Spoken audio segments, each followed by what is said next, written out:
But you know what's not funny, in all seriousness, was the 2020 COVID lockdowns.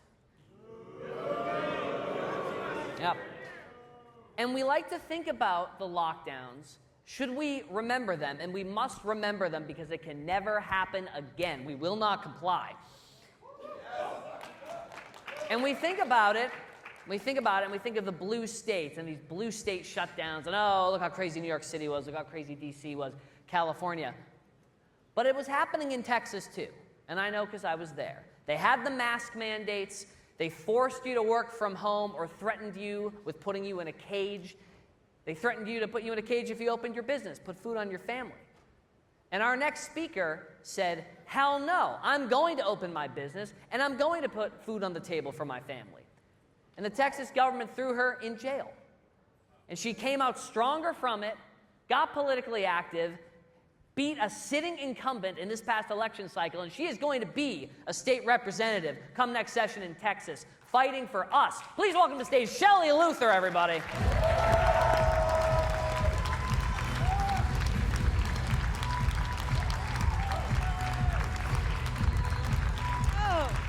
There? Yeah. So good to see you guys again. And so much has happened since I spoke here several years ago.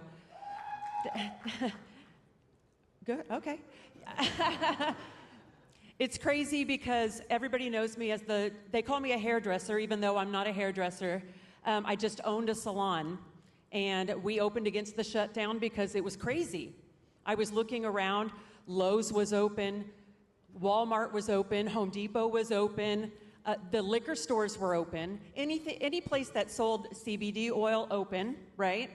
But you could not get your hair cut. But let's keep in mind, while hair salons were shut down, the dog groomer next door to my salon open. Essential, the dog groomer. The owner of that facility actually came out and was like cussing me out because I was, not obeying the laws, which you guys are libertarians. You know what a law is and who makes the law. And it's not a governor. I mean, anyway, so I shut down for a month, then opened back up and got thrown in jail immediately. I'll share with you, I don't know if I've even shared this before. I sent a text to the governor's communications person when I was sitting in trial that day. And I said, hey,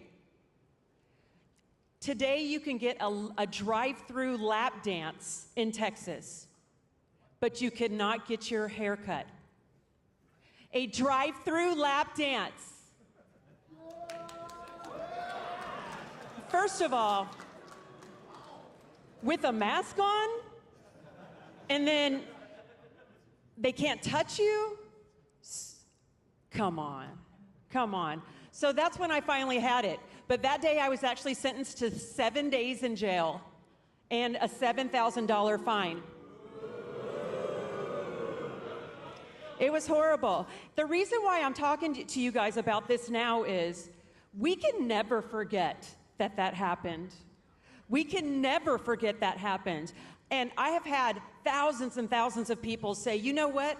I watched you, and because what you did, I will never shut my business down ever again. And that's huge. It's important. Because let me tell you something. It's going to happen again. I'm sure of it. They're going to try to do something again, and we all have to stand up and say, no, we're not shutting down anything.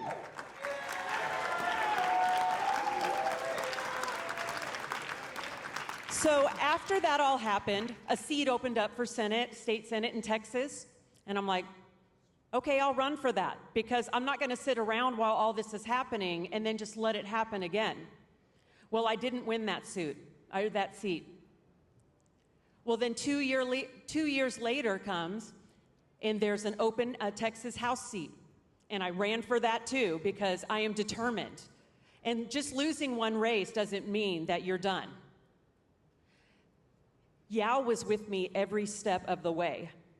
And there were hundreds of people that helped me from YAL, from headquarters that actually drove and moved to Texas, knocked doors, phone bank, mailers, I mean, everything. So you guys are a big deal, and you meant so much to me. And I actually felt bad after losing that race because you guys put in so much work and effort. So I lost the first race. I went in and competed in another race. I lost that one too. And I talked to my husband and I'm like, man, maybe this isn't what we're supposed to be doing. Like, how many doors can slam in your face? And you guys do it. You've worked so hard for a candidate and you know they're the right person for it and they don't win. And it's so disheartening. But I want to tell you what happened to that. After I lost twice, my husband and I, we decided I wasn't going to be in politics anymore. Maybe it's not something we should do. So we got rid of all of my signs and we started doing what we thought, honestly, what God was preparing for us to do. So we started singing. I'm a singer. My husband's a musician. Singing in church, doing worship music, all of the things. And we're like, we're just trying to do what what you want us to do.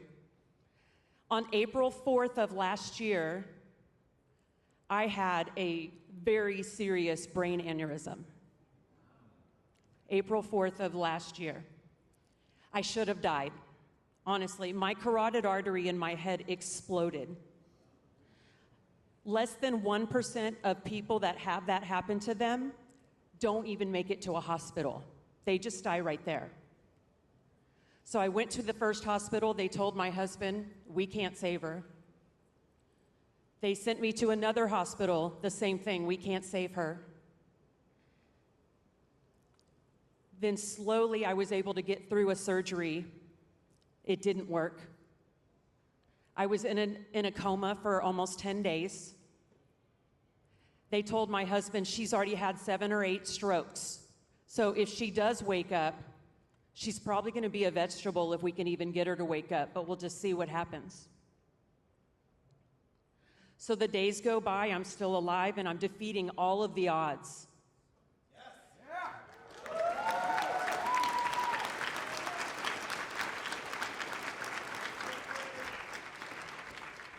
They told my husband if I wake up, I'm going to be completely paralyzed on this side. I won't be able to talk. And so a nurse came up and they wanted to put like a feeding tube because I hadn't eaten in over 10 days. They wanted to put a feeding tube down my nose and they're like, well, do we need to tie her hands down or sedate her? And the doctor goes, no, she's completely paralyzed. You're not going to have to worry about it. Well, when the nurse went to put that feeding tube up my nose, it kind of hit that back spot back there and he shoved it in. And this is what my husband says because I don't remember any of it, but he said, I grabbed that nurse by the neck and took him to the ground with my right hand and said, stop doing that, that hurts me, as clear as day. So of course the doctors start rushing around all over the place. They can't believe that because if you look at my brain scan, it shows no brain activity on this side.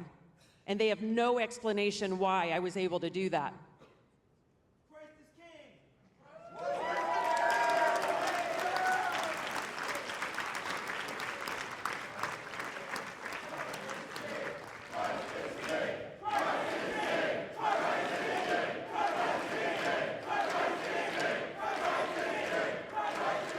Thank you. You guys are overwhelming me because I'm going to be very honest with you right now. Sometimes when you come and speak to a bunch of young libertarians, some people may be afraid to speak about God. And I had to talk myself into that, coming up here saying, because God saved me, I promised him I would share what a miracle worker he is. So I have to tell you,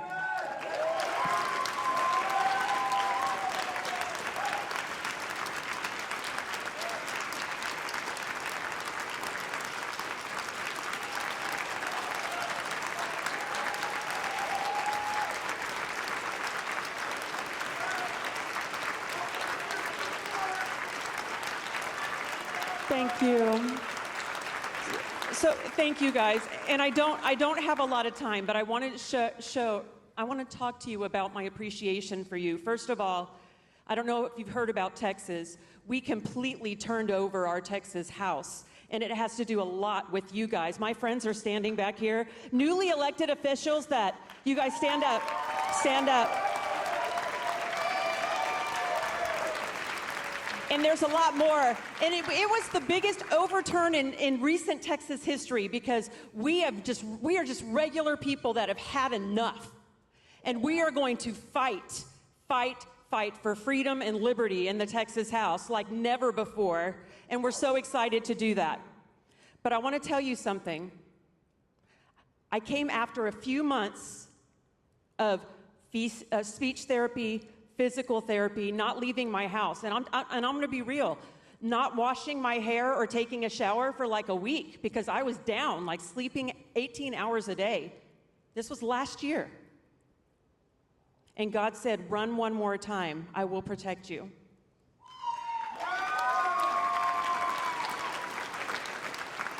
So everyone thought I was crazy, but we drove to Austin, Texas. I put my name in December. And with your help, I won in March.